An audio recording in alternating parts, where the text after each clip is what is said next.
हमारे साथ हैं बीपीएससी के चेयरमैन अतुल प्रसाद। और जिस तरीके से परीक्षा के परिणाम आए हैं, इसको लेकर अब काउंसलिंग भी हो रहा है, काफ़ी कुछ बातें जो है वो आगे आई हैं, लेकिन इसमें कुछ लोग जो हैं और कुछ छात्र जो है वो प्रदर्शन कर रहे हैं, कुछ अपनी बात रख रहे हैं, कुछ भ्रांतियां भी हैं।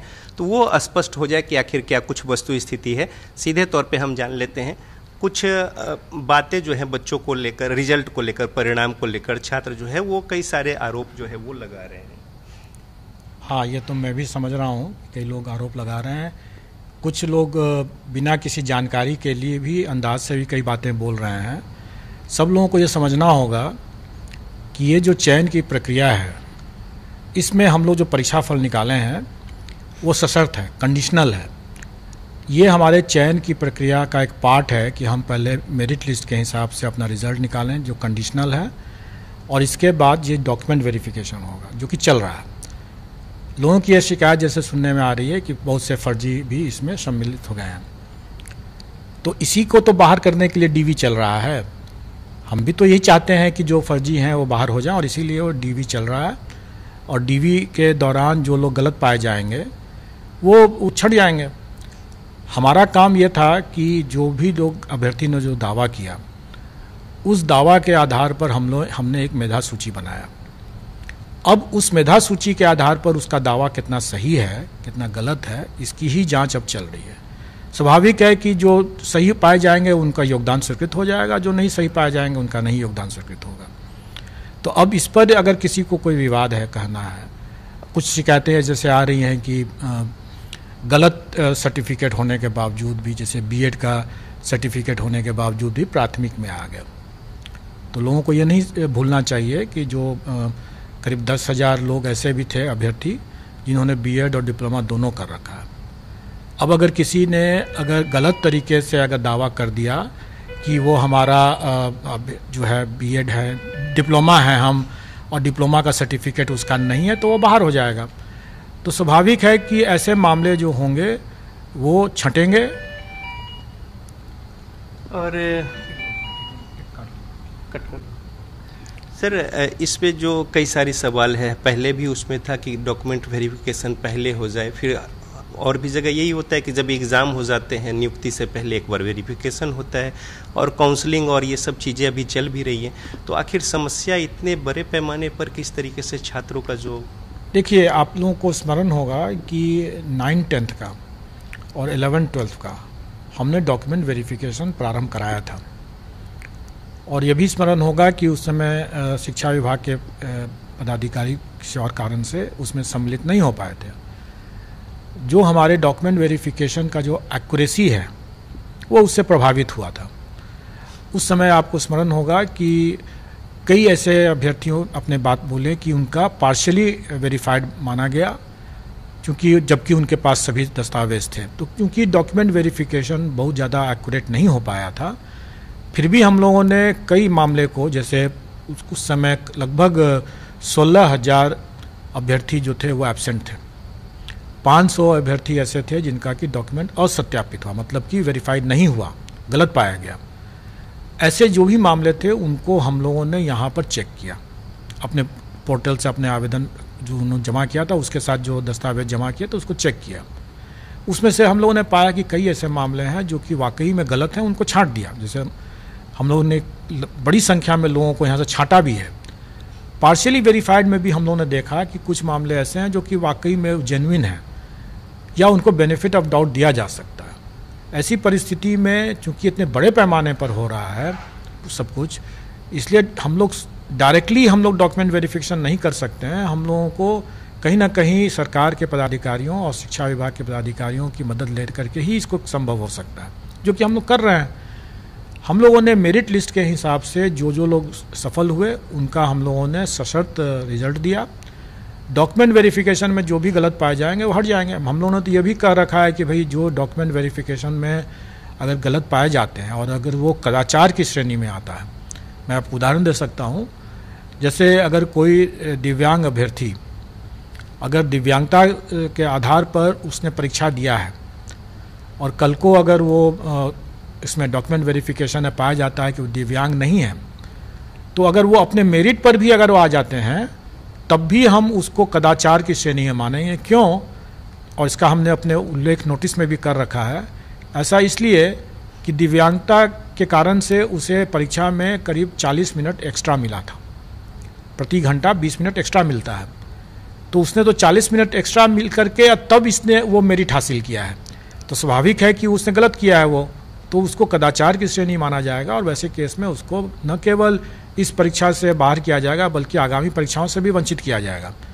इसी तरह से अगर कोई अभ्यर्थी अगर गलत दावा करके अगर अपना देते हैं और बोलते हैं कि हमने तो डिप्लोमा कर रखा है और डॉक्यूमेंट वेरिफिकेशन में अगर वो डिप्लोमा नहीं मिलते हैं तो डॉक्यूमेंट वेरिफिकेशन में वो बाहर किए जाते हैं और उनको गलत बयानी के लेकर हम लोग उन पर कार्रवाई भी कर सकते हैं। उसी तरीके से अगर किसी ने अगर अपना STET का सर्टिफिकेट दिया है कि 2019 का और वो बिहार के बाहर के निवासी हैं, तो अब ये कहना कि चूंकि वो बिहार के बाहर के हैं इसलिए उनका STET का वो सर्टिफिकेट गलत हो गया, तो ये तो अनुसंधान का विषय है। अभी मैंने कुछ लोगों से बात करते हुए हम लोगों ने पूछा उससे, अब कुछ शिकायत लेकर आए थे तो हमने पूछा भी कि जो जिसकी बारे में आप चर्चा कर रहे हैं, क्या 2019 में ये लिखा हुआ था कि बिहार के स्थायी निवासी होंगे कि बिहार के निवासी होना आवश्यक था? उसने देख करके विज्ञापन देख के बताया कि नहीं, बिहार का निवासी होना पर्याप्त था। तो बिहार के स्थायी निवासी और बिहार का निवासी दोनों में बहुत अंतर होता है। जो व्यक्ति 2019 के STET की परीक्षा दिया, संभव है कि वो उस समय बिहार का निवासी रहा हो और आज बिहार का निवासी नहीं है। अगर उसको बिहार के निवासी के आधार पर आज चूंकि वो नहीं है, ये मानते हुए कि उस समय भी नहीं था, अगर उसको बाहर कर दिया जाए तो ये उसके लिए नाइंसाफ़ी हो जाएगी। उसका सही तरीका यह है कि आज की तारीख पर उसको स्वीकृत करते हुए, मान्य करते हुए फर्दर उस पर इन्वेस्टिगेशन हो, अनुसंधान हो, जांच किया जाए कि वाकई में वो उस समय बिहार का निवासी था क्या नहीं था।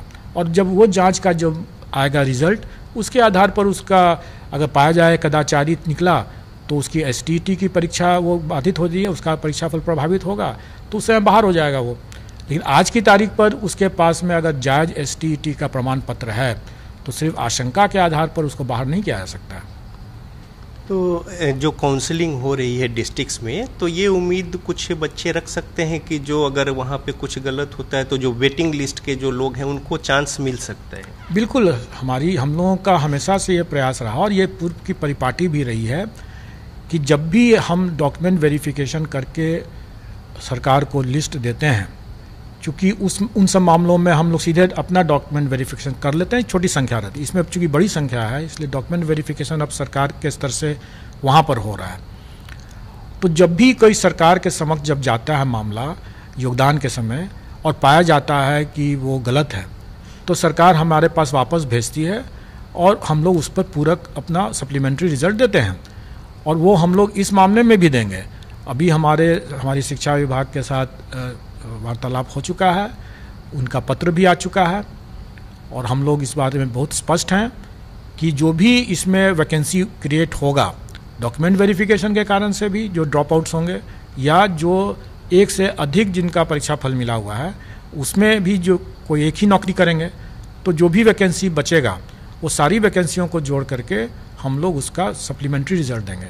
और मैं यहाँ पर इस बात को भी और स्पष्ट कर देना चाहूँगा कि मान लेंगे सप्लीमेंट्री रिजल्ट हम लोग देते हैं 5-6 हज़ार 7 हज़ार जितने लोग निकलता है उतना देते हैं, तो उनका भी इसी प्रक्रिया के तहत DV होगा, डॉक्यूमेंट वेरिफिकेशन होगा। और अगर उसमें भी अगर फिर से कोई अगर गलत पाए जाएंगे तो छंटेंगे और छंटने के बाद जो मान लीजिए 400-500 फिर से वैकेंसी क्रिएट होगा तो हम फिर से सप्लीमेंट्री निकालेंगे। कहने का मतलब यह है कि ये प्रक्रिया सतत चलेगा जब तक कि हमें सही तरीके से डॉक्यूमेंट वेरिफिकेशन के बाद सही तरीके से सही लोग जब तक योगदान पूरा नहीं कर लेते हैं तब तक हम लोग सप्लीमेंट्री रिजल्ट निकाल करके उसको भरेंगे।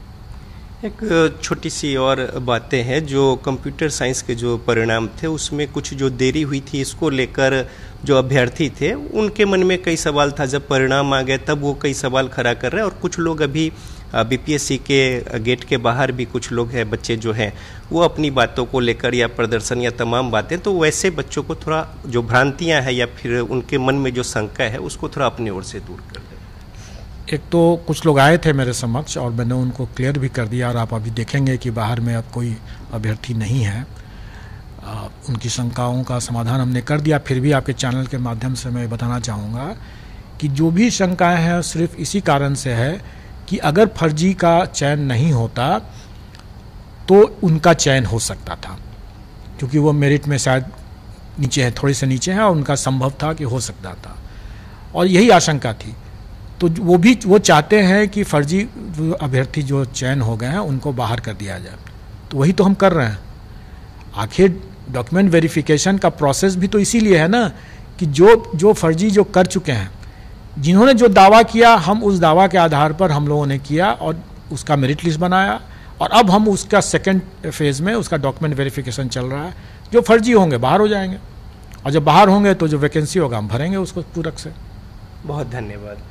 तो बीपीएससी के चेयरमैन अतुल प्रसाद जो प्रतिबद्ध हैं कि एक साफ सुथरी जो छवि है बोर्ड की, और साथ ही साथ जो यहाँ पे एग्ज़ाम लिए गए हैं निष्पक्ष, और मेरिट लिस्ट जो है मेधा सूची उसी अनुसार तैयार की जा रही है। इसमें कुछ अगर कहीं से अड़चन आती है या फिर जो वेरिफिकेशन है उसमें कुछ कमियां खामियां होती हैं तो फिर उसे दरकिनार कर प्रतीक्षा सूची में जो बच्चे हैं उन्हें वो अवसर मिलेगा। लिहाजा किसी तरह की कोई भ्रांति की ज़रूरत नहीं है, और अतुल प्रसाद चेयरमैन बीपीएससी स्पष्ट कह रहे हैं कि बिल्कुल पारदर्शी तरीके से परीक्षा ली गई है, और जो पद्धति तय की गई थी उसके अनुसार सारा कुछ तयशुदा नियम के अनुसार हुआ है, और आगे भी बीपीएससी इस बात को लेकर प्रतिबद्ध है। कैमरामैन राजेश के साथ रजनीश, जी मीडिया, पटना।